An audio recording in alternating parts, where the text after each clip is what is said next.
为了推动友善药检的环境，政府新增加劳工产检假，甲配偶陪产检、陪产假2天，薪水由政府专业来补贴。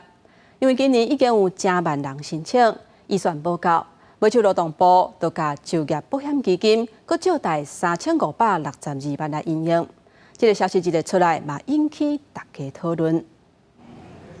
摸到多只出世3个月查某囝，打互伊困。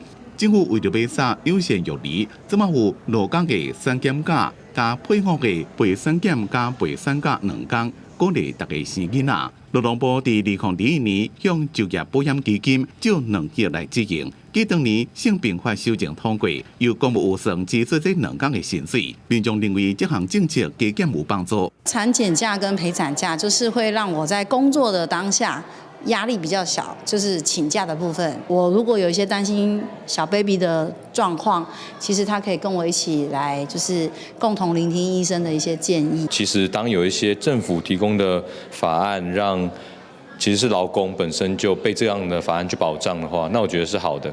不过今年3发生，因为预算编列不够，劳动部只好各向就业保险基金借3562万来周转。因为当时的数据是，我们的法令才刚开办不久，所以在那个时候能够采用的推估的数字是比较低估的一个数字。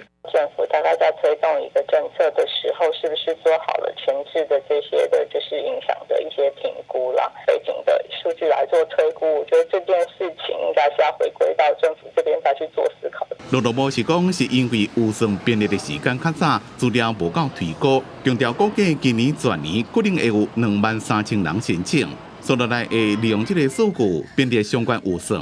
妇女团体是认为，政府要杀政策鼓励大家生囡仔，就应该做好事先的评估，才会当让民众感受到政府的用心。记者综合报道。